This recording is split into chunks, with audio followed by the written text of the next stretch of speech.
Good morning, good morning, good morning. Welcome to another episode of Small Talk Arkansas.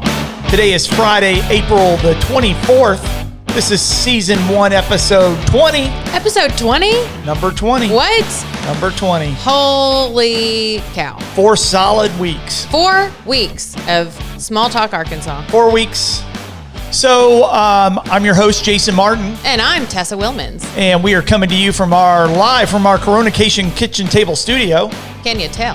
It's live for us. It's recorded not live for you. But that's what's going on. That's how this works. Need a little more coffee this morning. Yeah, we do. So, on today's show, we've got special guest Lisa Cornwell, a Fayetteville native, is in her 7th year working for the Golf Channel. She's been interviewing people for a living for a very long time, and today we get to ask the questions. Oh my goodness. So, Lisa, awesome person. Love her to death. Can't wait to talk to her. Let's see. Shit we're into. On the Shit We're Into segment, what are we going to be talking about today? It's kind of a big deal. Tell us about it. It's our show format change. What? Yeah. That has been something we've been into this week. So, we've been working on a new show format. Yeah. And in the Shit We're Into section, we'll tell you guys more about that. Tell you all about it. Yep. Absolutely. So, welcome to the show. Welcome to Friday. Thanks for being with us. Yes. Please subscribe to the channel. Share it with your friends. Go ahead and smash the like button on this video right now. Just leave us a comment. That's all you got to do. Thank you. You got news for us? We're going to go to the Arkansas Corona statistics. Well, tell us all about it. All right. So today we're at 2599 right now, 2,599 positive cases in the state of Arkansas. I think we'll see 2,600. It's probably 2,600 already, but 2599 at the time we pulled this data off the Arkansas Department of Health this morning. 207 more cases from yesterday in the state. 45 deaths now, so that's one more than yesterday.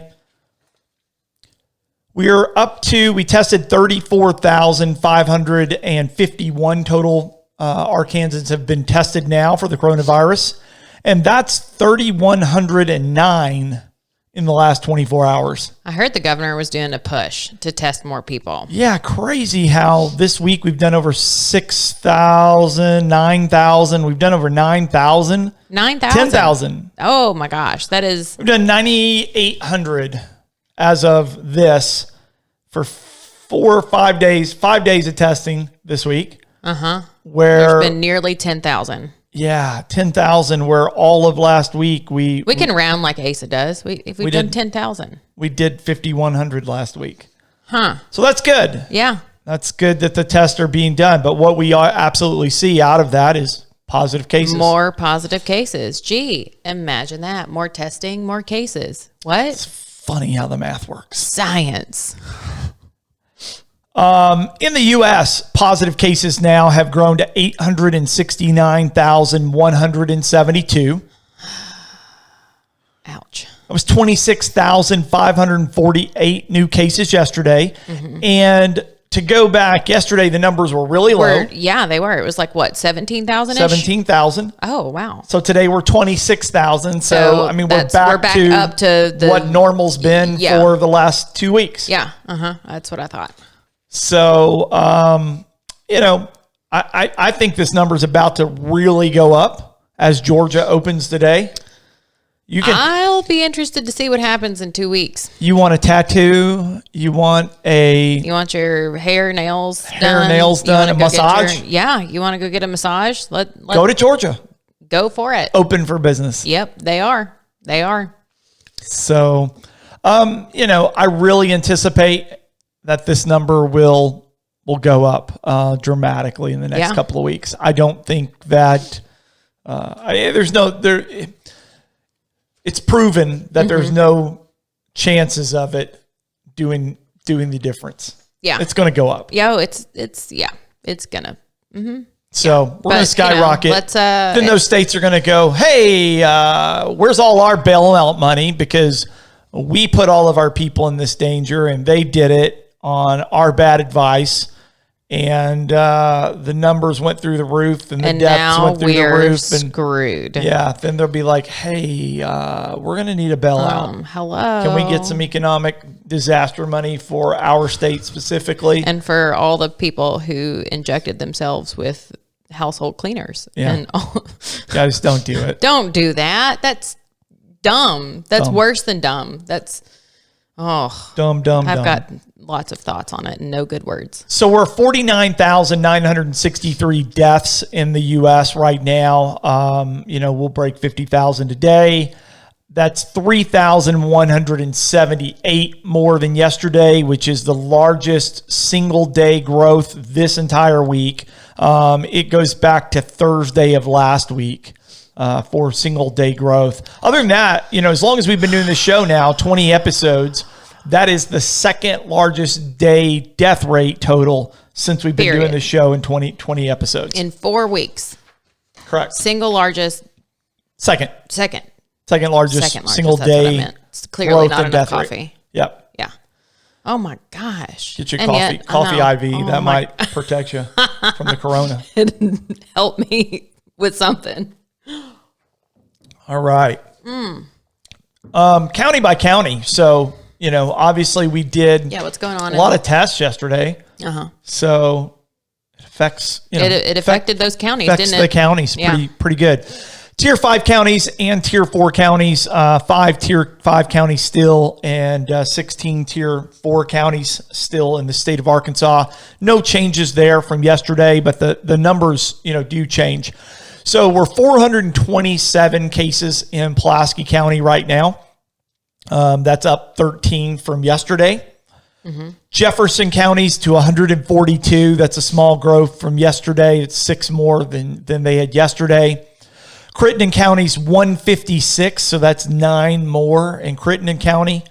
Garland remained the same at 109. It's probably Old and steady. Probably nobody got tested in Garland. Okay. Yeah, you're right. If so, it was like 4 people. All those tests didn't. Or they got tested, and we'll see results, next week. Yeah, we'll see those on Monday. Biggest jump in the state, Lincoln County. Yesterday they had surpassed. I guess they surpassed Pulaski County on Wednesday for being the single largest epicenter in the state of Arkansas for the coronavirus. Yesterday they were at 512, and today they're at 630. So my math real quick, that's 115 new cases yesterday in Lincoln County. Yep, that's right. So there is by far the epicenter in the state. That is 203 more cases than Pulaski County. Yep. So, that's that right now.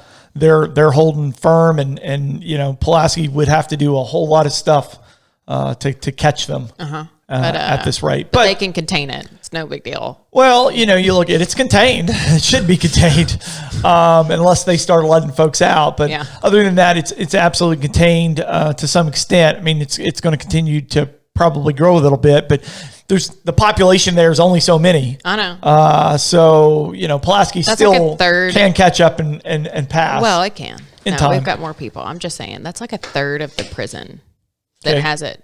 1/3. It's a lot.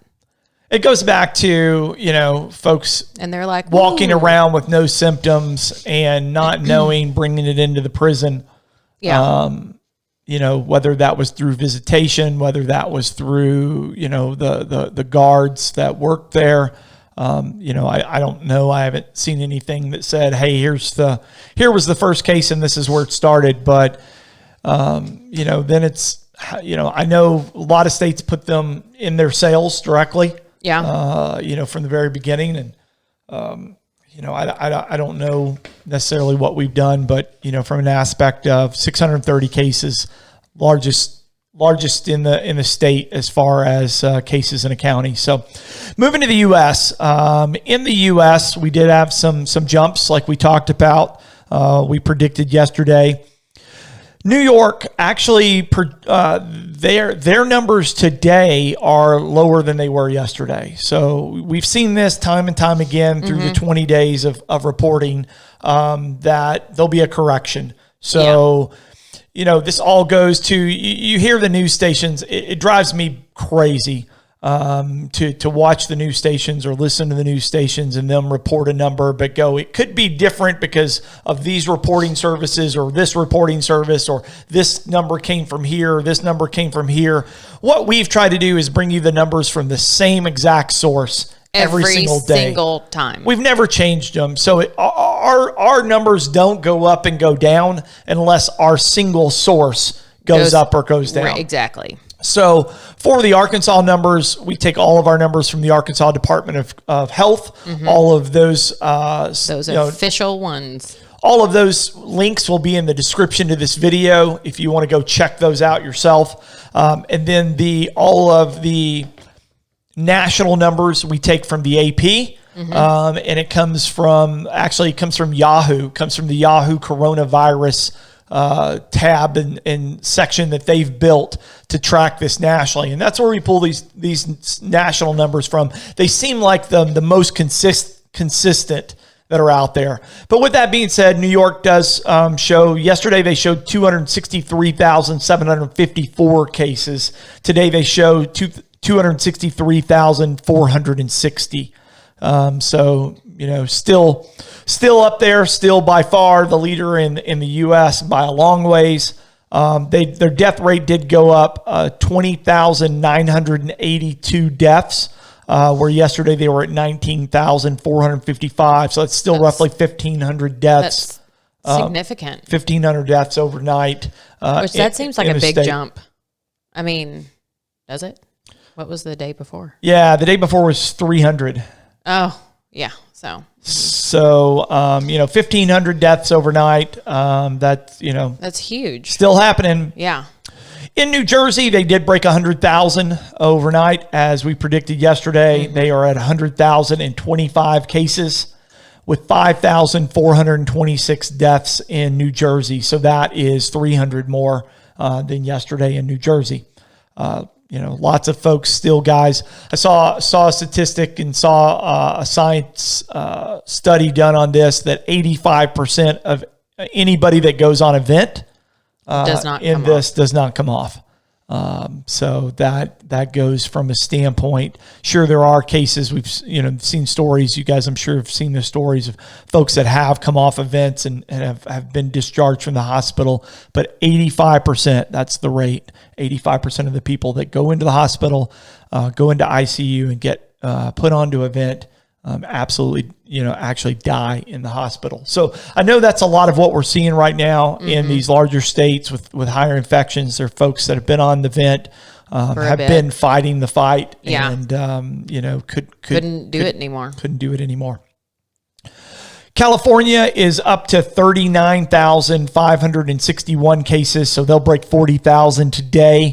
They've got 1,533 deaths, so that's roughly 100 more than they had yesterday.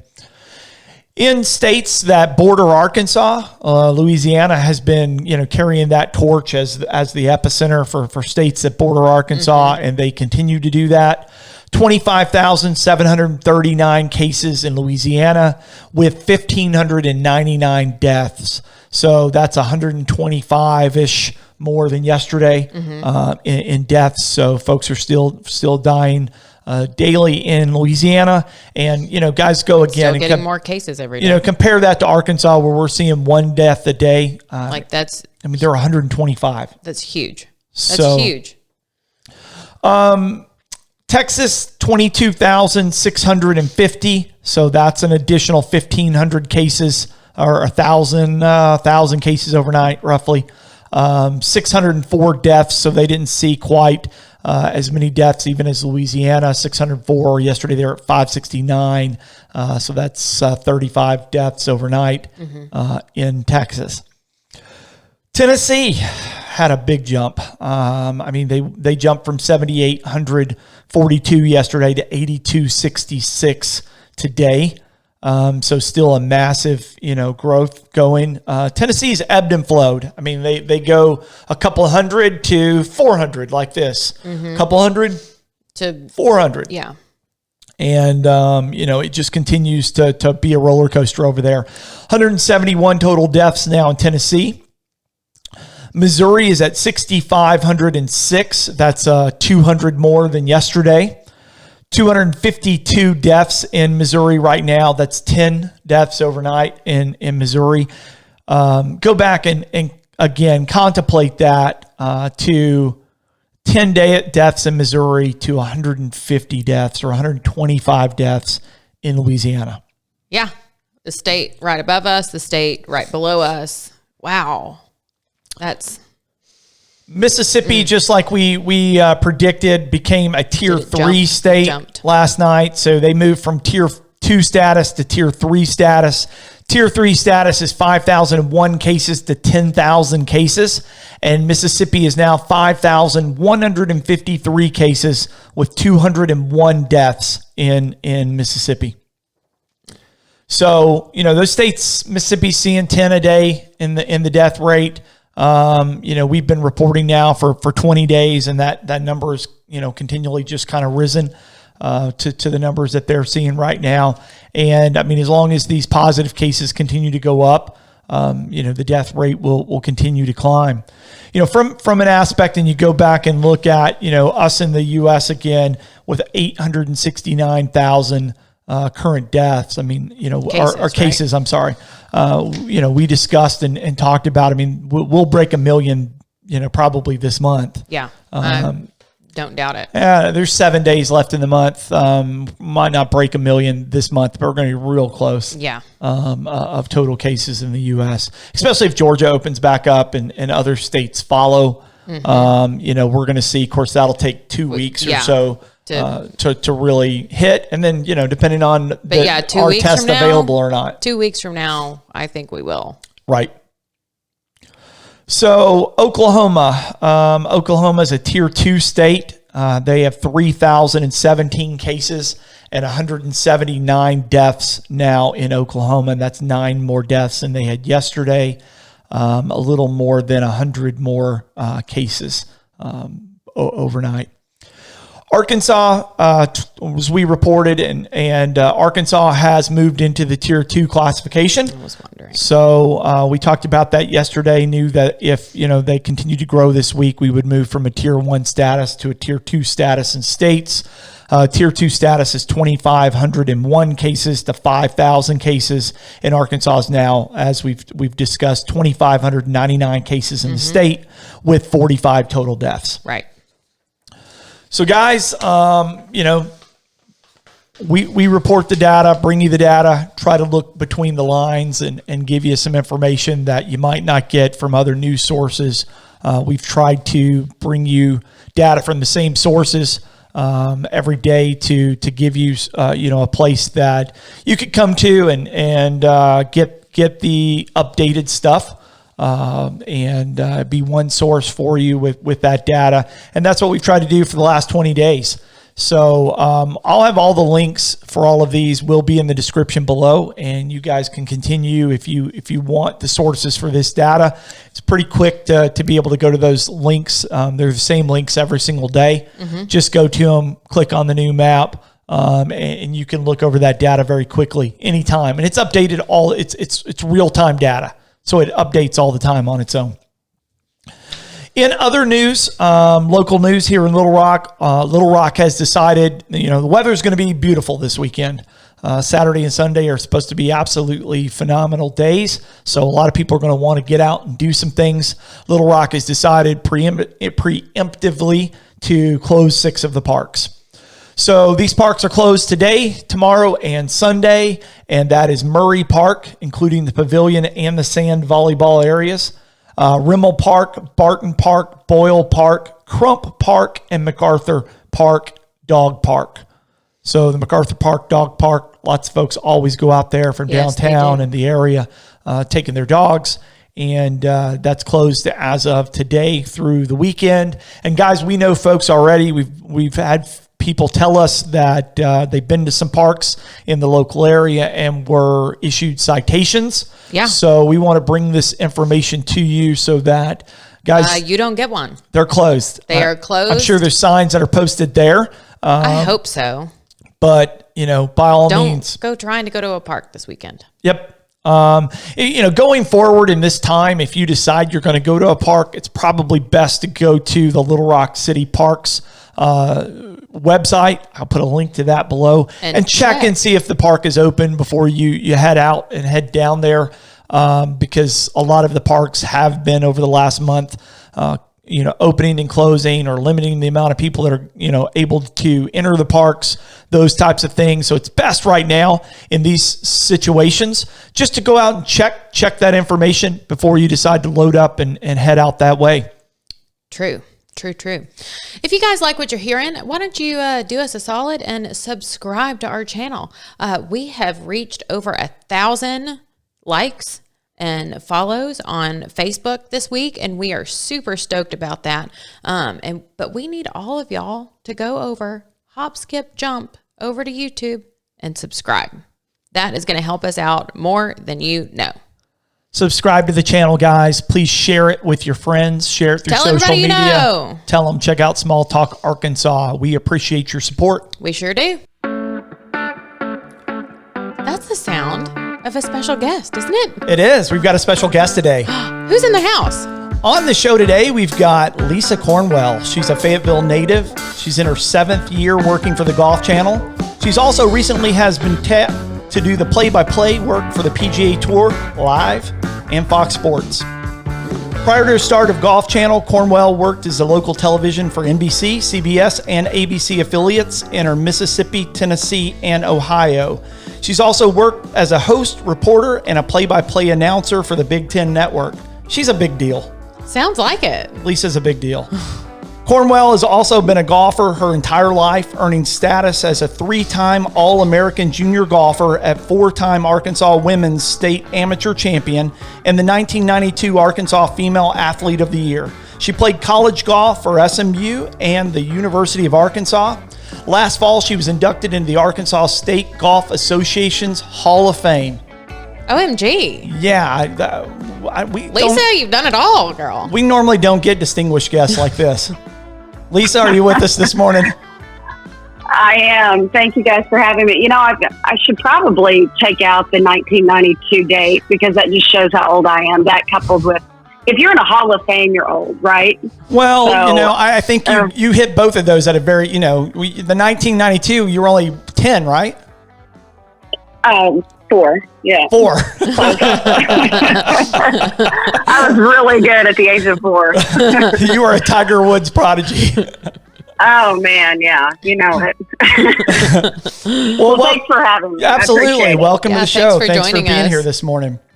So yeah, it's great. We're all stuck inside and, we get a chance to kind of talk about everything that's going on and has gone on. So yeah, there's a lot going on. This is a nice break from watching Netflix. Yeah, you haven't finished it yet? Yeah, I did see somebody tweet last week. I just finished Netflix, which is really one of the funniest things that I've read in a couple of times. For some people, probably true. Yeah. I know. Finished Netflix. Now what? So now what do I do? Uh-huh. For those that don't know you played golf, your entire life growing up here in the state. Then you went and played collegiately at SMU and finished off at University of Arkansas. So what was it like being a college athlete, and what lessons did it teach you that you've drawn from, that you've carried on in your career now? Oh my gosh. Well, first of all, playing competitive golf, especially, collegiately, we do so much in the sport covering college golfers. So, that in itself was advantageous, but it's really why, just my whole life in sports is why I wanted to get into sports journalism, because not just the love of it, but it's the adrenaline and the competition. And when you grow up as an athlete and then you step away from it, you miss that. And so when I was around a newsroom environment and there are deadlines and look, it's like anything else. If you're in sales, there's the competition. If you're doing a podcast, you guys have the competition with the people who are on air. And I didn't really have that. And I bounced around from job to job and was trying to figure out what in the world I was going to do. I had absolutely no direction. And I had some friends who worked at KARK in Little Rock, and I was just in that environment one day, and I was like, oh my gosh, this is it. And I never looked back. I mean, my parents thought I was crazy. I had a pretty decent sales job in Little Rock. I went back and got a minor in broadcast journalism because I already had my degree in pre-law. And obviously the law thing didn't pan out. But it just, when I was in that, I was like, this is what I want to do. So I got the minor in broadcast journalism. I took a huge pay cut, probably a $50,000 pay cut, maybe $40,000 or $50,000 pay cut, and moved to Columbus, Mississippi, making $18,000. I had to borrow money just to pay rent. So, I mean, when people say, but there's pride in that, being able to pay your dues. And I think for me, being in a small town and kind of working like that, I did what a lot of these people who I work with now, I'm fortunate to have video people, audio people, editors. And so I think having done all that and knowing how difficult it was to do everything, it gives you a great appreciation of the whole business and people who put everything together and the time it takes. I'm sure for you guys putting these shows together, people don't realize how much time a 30-minute show takes. And it really does take a team. It takes a village. And if you don't have all those people, then it just takes umpteen hours a day to get it done. But you find a way to get it done. And it's been extremely rewarding.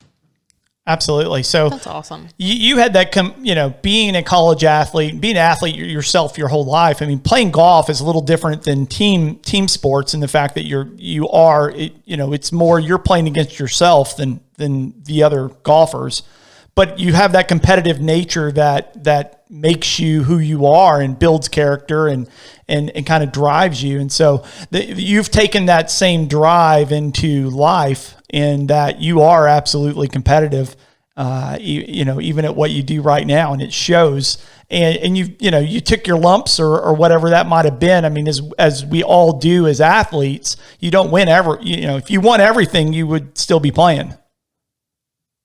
Yeah, and look, and I'll be honest, as a woman in this business, I face and have faced a lot more hurdles than guys have, and that's part of it. I get it, because look, it's frustrating for me when I see somebody out there reporting who probably doesn't have the knowledge, but it's more just to be on TV. I honestly don't give two what's about being on TV. I really don't. You can say it on here. It is.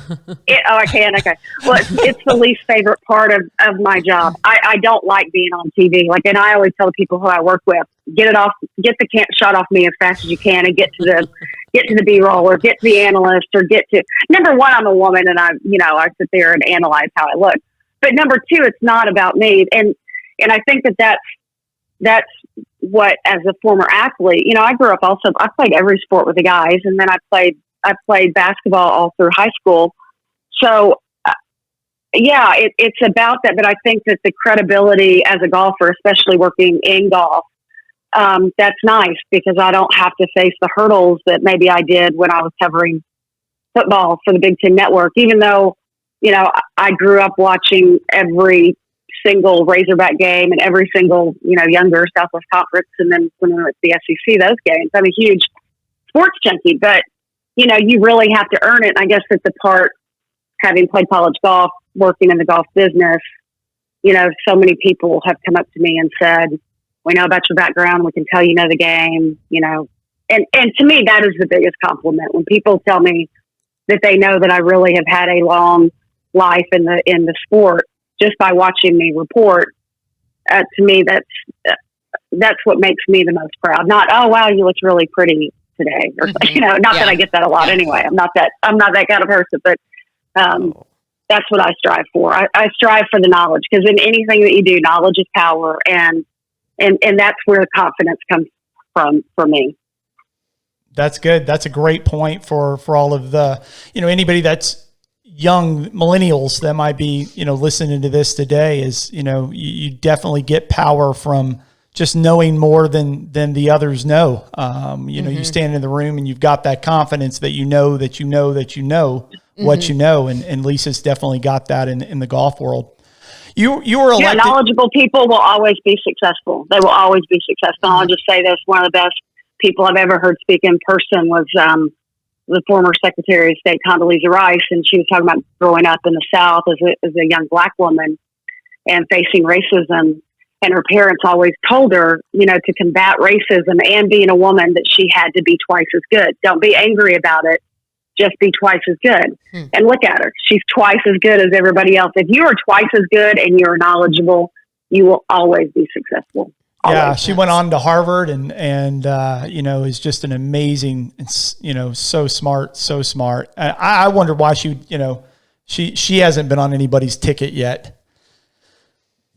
Yeah, well, she's probably just too smart for it. After all that, yeah. She's at Stanford. She's playing a lot of golf now, and she's really involved in our sport. So it's kind of been fun to interview her a few times and to listen to her speak. She's a remarkable woman, and this coming from a Democrat. So see, we can all love each other. Yes, we can all get along. Across the aisles. That's right. That's right. Come on. So 2019, last fall, you were inducted into the Arkansas State Golf Association's Hall of Fame. So as we spoke about already, you're young to be in the Hall of Fame. Where does that, with all of the other accolades and all of the other awards that you've been given throughout your life and even your professional career, what does that mean to you being in the Arkansas State Golf Hall of Fame? It's probably the biggest, the highest honor, because it's a culmination of everything sort of that you worked for. I think if I hadn't worked for Golf Channel, I still would have gotten into the Hall of Fame eventually, but I think it probably would have been another, 5 or 10 years. And I guess time doesn't matter, but time for me matters because, hopefully my parents will be here for 20 more years, but they're 80 and my whole family could be there. And it was such a great night to be able to come home and to see everybody and to celebrate and to remember. That was the best part of giving that speech was I spent so much time going back through old memories and scrapbooks and people who really lifted me up and helped me become the person I am today. Because, I was really young when I started competing against the ladies and the men who recognized it. And they gave me so much support. And from that, I got confidence, and that's how I think I became better. So just to be able to share it with my family and to be able to thank, because that's what I did in my speech really was thank the people who lifted me up along the way. And there were a lot of people, and it was fun to be able to go back and to relive some of those old memories. That's pretty cool. It really is. It's a different perspective. So many people, don't get elected into the Hall of Fame until they're really late in life. And the beauty of, I never thought about the fact that, hey, at the age that you got it, you really did get to share that with your parents and the people that not only pushed you, but supported you, to give you the opportunity to be successful. So that was the best part of the night. That's awesome. That really is.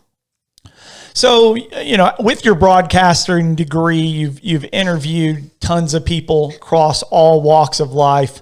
What's the top 3 interviews, people that you've interviewed that stood out to you that really you were kind of in awe of and was just a great interview? Who's the top 3 that you've interviewed? Oh, wow. Let's see. That's a good one. I think, I'll have to put Tiger, up there because we grew up together. We grew up playing junior golf together. And so to be able to sort of reforge this relationship since I've been in Golf Channel, we were actually close. We used to play a lot of tournaments together, a lot of practice rounds together. His dad worked with me a lot on my game. And, Tiger went through such a downtime after what happened in his personal life, and to sort of see him rebuild himself, not as the golf to me doesn't matter, but to see him rebuild himself as a human being and as a father and as a friend and a person has been really special. And to be able to, to be a part of that and to watch that. And, we kind of joke around, and because a lot of times if you're doing a live interview and it's during a tournament, you have to wait until they can get to the right point to send it down to you. So you're sitting there waiting, and we'll just sit there and, joke and give each other a hard time. I love to give him a hard time because he gives it back. And they actually they came to us one time and we were telling a story and we just kind of had to abruptly stop. We were arguing about our age and they caught part of it and I didn't know. And they're yelling in my ear, Lisa, you're on. And I'm like, oh, because I was so engrossed and giving him a hard time. But that's funny. So that was fun. I mean, I mentioned Condoleezza Rice. That was great to be able to do that at Pebble Beach. Jordan Spieth is a great interviewer. There are so many. On the women's side, Suzanne Pedersen, she's probably the most difficult interview that I ever had. She's the only person I've ever been intimidated interviewing. Really? And then over the years, kind of getting to know her. She's tough as nails. But then once you get to know her, and a lot of people are like that. They have, they don't trust you at first, which, she didn't. And a lot of those players are like that. But once they let you, and I interviewed Trump before he was president, and he was very engaging. You can see why he has been able to do what he's done publicly. I mean, he has this great persona.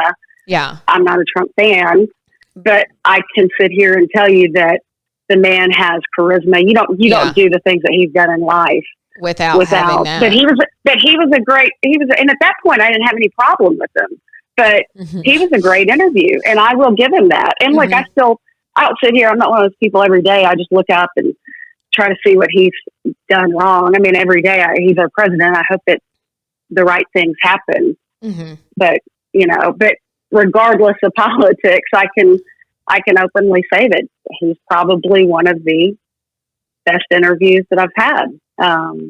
So yeah, I mean, there've been a lot.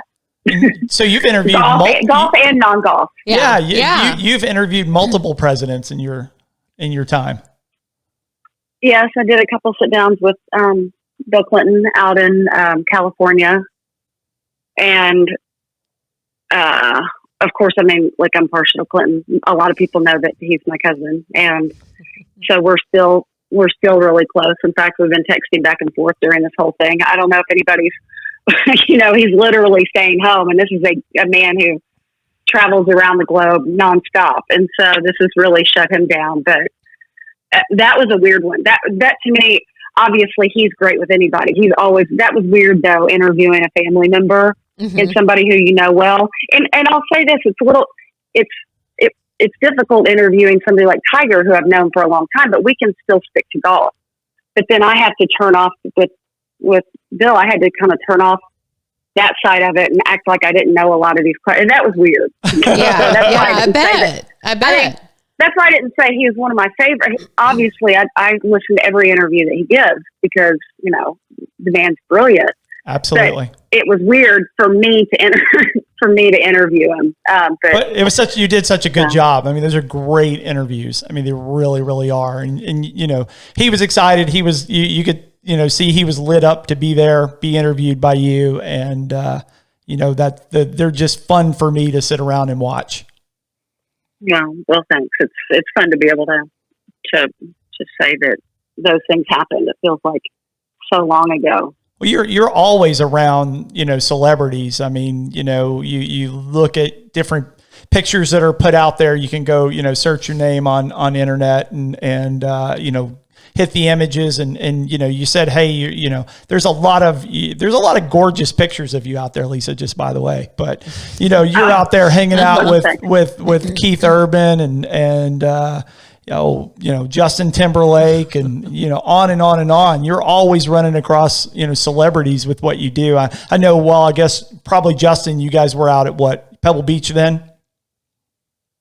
No, we play in a tournament every year in Tahoe, the American Century Celebrity Championship, and he plays in it. And I've gotten to know him, and he's just a normal guy. Like, he's actually, I was having breakfast one morning in the tent before I went to play, and he just sat, and I didn't really know him that well then, and he just sat down next to me, and I'm like, okay, we can just be cool, whatever. And he literally just was a normal guy. And he started talking to me about the Razorbacks. He's from Memphis. And I think that's what I appreciate for somebody like him he was just a pleasant, normal guy who didn't act like obviously he's a big worldwide global superstar, but he just acted like Justin from Memphis. And so I treated him like Justin from Memphis. And I think he probably appreciated that. You know, I'm not asking him for a selfie or an autograph, or we just talked college football for a little while and then we talked golf. And I think from that, you know, you kind of build trust with people and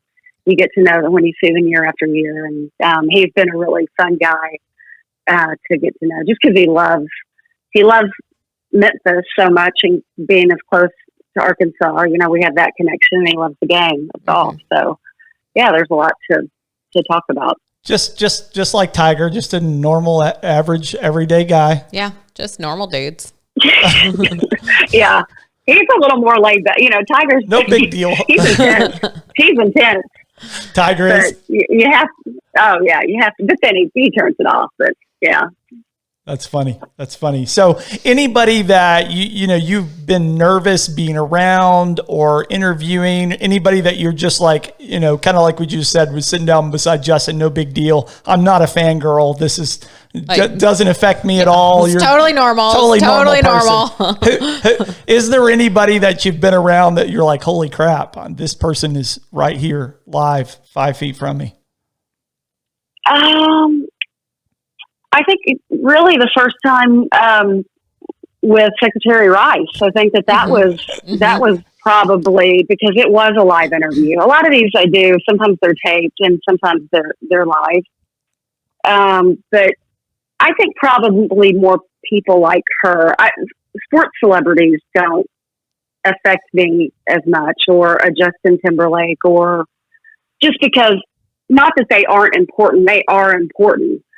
But interviewing Condoleezza Rice is a different level, because you don't want to ask her some flippant question. You know, what she says matters. And if you have the opportunity to interview her or Bill Clinton, you want to know what you're saying, but you want to give that person the opportunity to say what they want to say and what people want to hear. And you don't want to get in the way. You never want to get in the way in an interview anyway.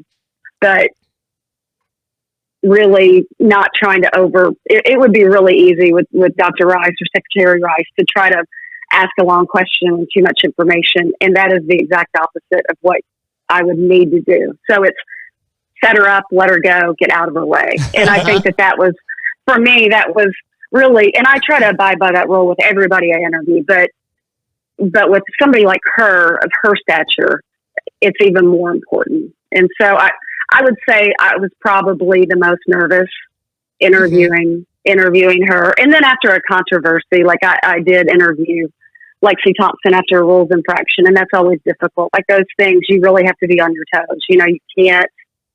It's easy to interview somebody who's done well, right? Great round, you know, whatever question it is. But those are the more difficult, I think, interviews when there's been controversy or it's somebody who matters globally. Mm-hmm. It's a big difference. And congratulations, you won the tournament. And what were you thinking when you just got disqualified? Those are very, very two emotional points from one spectrum to the other. 100%, exactly. So if you could interview anybody right now, anybody in the world, if you could, go, hey, that's my bucket list interview. Who out there is, who do you want to sit down in front of that's your list? I'd like to get in front of this person and really ask them the questions and get the honest answers. Oh, that for me, it'd be Oprah, because I love to interview people. Mm-hmm. I think that there's really a skill, and to be a good interviewer, you're not just born a good interviewer. People aren't just born good golfers, you're constantly trying to learn. But I think I've probably watched her more than really anybody, and she is brilliant at it. And that's why she was so successful. Mm-hmm, right. But you watch any interview that she does, she's so well prepared, but she's so thoughtful in how she asks the questions and really gives the person or people she's interviewing a chance to be themselves and to give their best answers. And there are just so many questions that I would love to ask her. And I've heard her answer a lot of different questions, but I've never heard her answer the question on why she's so good at what she does. I would want to know how did you become so skilled as an interviewer? Yeah. What, Where did you what get did this? you do? Yeah. Who did you learn from exactly? I mean, I would just love to pick her brain and listen to different stories that she has to tell in that regard. And just, again, being a young Black woman and growing up and achieving what she did. What was she? She was the country's second female African-American billionaire, I think. I don't know. But there's some there are a lot of amazing stats out there about Oprah, but I mean, she's just, I would love to sit down with her. Well, and I think some other, things that are really amazing to her is how humble her beginnings were. She came from a very small market, like Little Rock, a bigger market than Little Rock, but, she was on a small local station, doing reporting or whatever it was that she was doing. Was somewhere in was it Kansas City? Was she in Kansas City? Do you know that, Lisa? I know she was.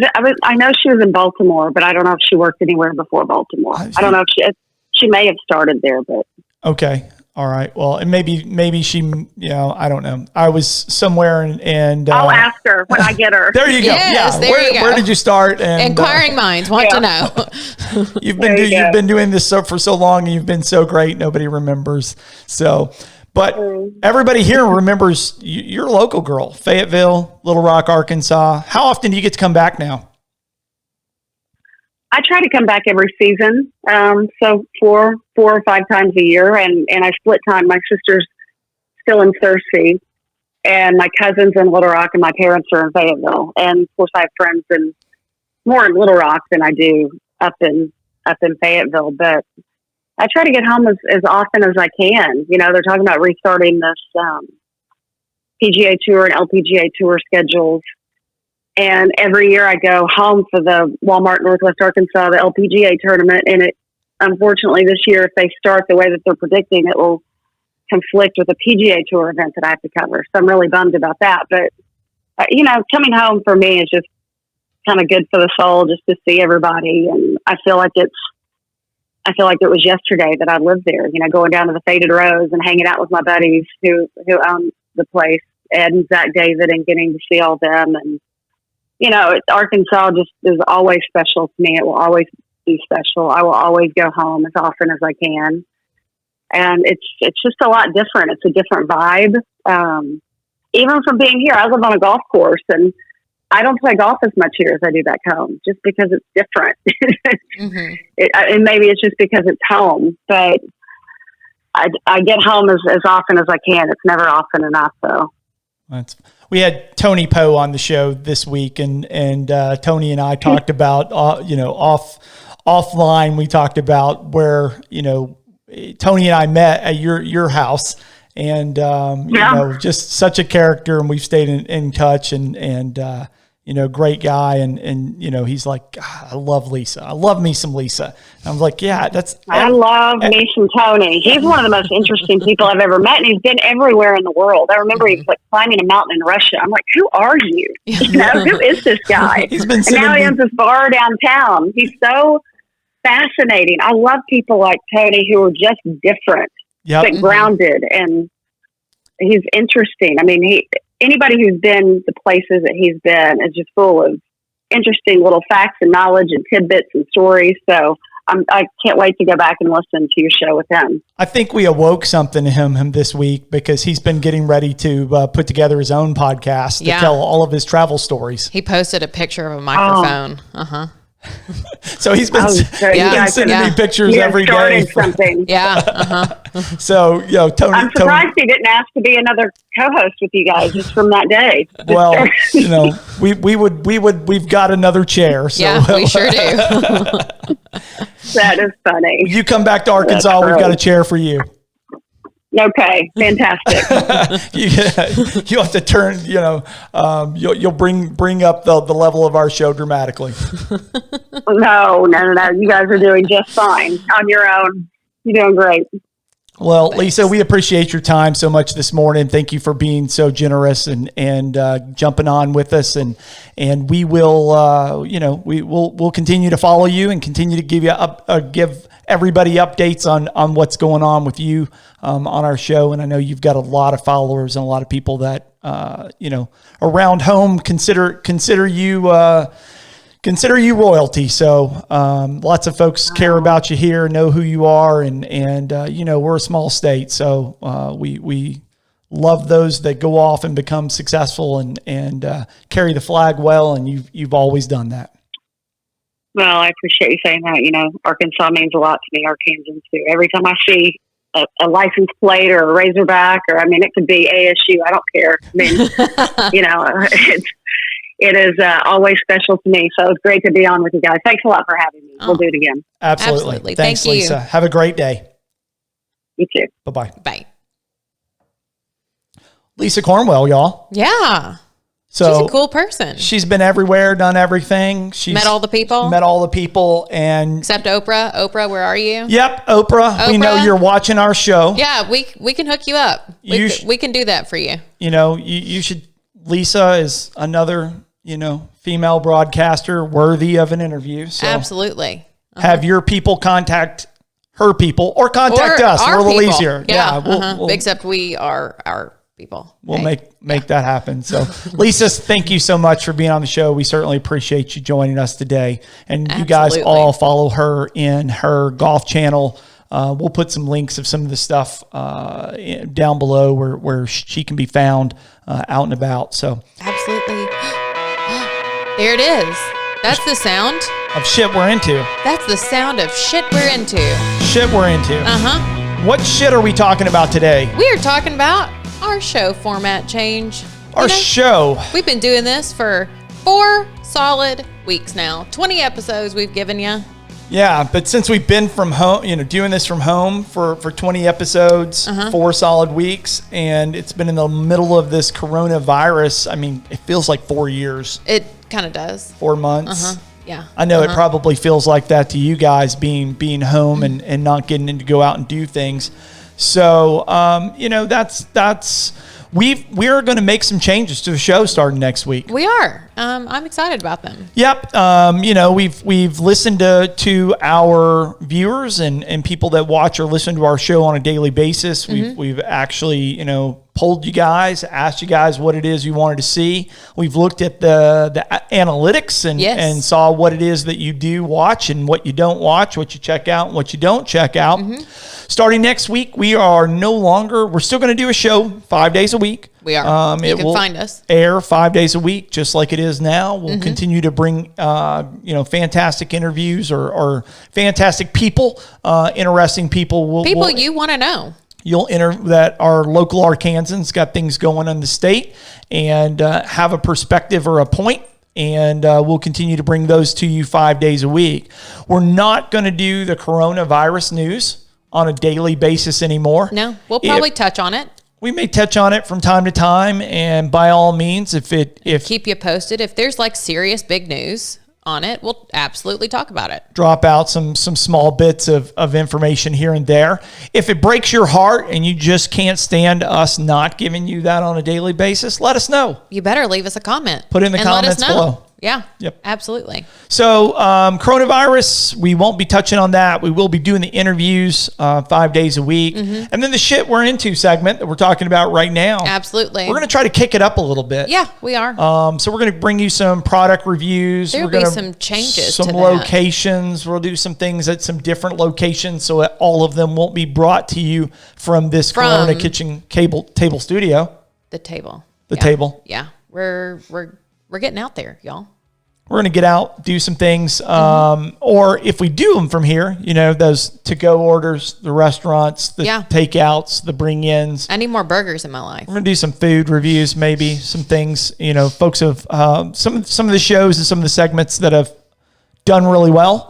Why break what works? Let's continue down that path of what you guys want to see, what you want to hear. And that's what we're going to try to continue to bring you. So we are. Those are the changes to the show. Next week, the daily updates that you'll get will be the interview sections. Yep. And then from there, we'll have the shit we're into segments just periodically. Won't be every single day, but we'll be bringing those to you, and hopefully we'll bring you some not doing it every single day will allow us a little more production time, a little more time to hopefully make those segments better. We're constantly trying to improve the craft that we're doing here. We have learned so much in the past month. Yeah. Lots of technical things that go into putting these shows together. And there's always a technical thing. It's just like in life. It's not, it doesn't break our show. Yeah. It's how do we fix that and hopefully repair it so that it doesn't do it again and learn from it and get better and every day. Do all of those things. Mm-hmm. So we're rambling now, but that's the shit that we're into today. And we've been rambling all week about it. Yeah, a little bit. Yeah. Amongst ourselves, of course. On Monday's show, we've got a very special guest. We've got Scotty LeChuga. Scotty is a professional road cyclist. She's a bike racer, a coach, a rider, and a mom. She rides bikes around the world, has twin boys, and plenty of stories of inspiration. You don't want to miss our interview with Scotty LeChuga on Monday. Another professional athlete living in the local area. Normal person, raising some twin boys, got her husband. They're doing all the family life things together. They're affected by coronavirus just like you are, just like everybody else is. So we're going to bring you Scotty on Monday. You don't want to miss that episode. Can't wait to hear from her. Is there something else that you want to hear us talk about? Would you like to be on the show? Do you know a guest that would be in the local area that'd be great on our show? We'd like to know. We need to know. Tell us who that is. Leave us a comment in the notes, and we will make sure to we follow up. We follow up within 24 hours. Absolutely. Our people will follow up. Our people will follow up with you. Your people. Yes, we do reply to all comments, and we'll get back to you. Yeah. So leave us a message. We love it when you subscribe to the channel. We love it when you share our channel. Speaking of your people, share it. Yep. Share it with your people. With your people. Do it. Stay safe out there, guys. Wash your hands. Don't go to the park this weekend. Call your therapist. And if Oprah's listening, get in touch. We'd love to hear from you. Thanks for shooting the shit with us. Yes, thanks for shooting the shit with us today, y'all. So wash your damn hands. Yeah. Stay home. Do not inject bleach in yourself. Don't do it. Don't do it. Don't. Bad idea. Don't do it. No. Or light. I don't know how you do that. Yeah. Don't get your hands on any lasers this weekend, y'all.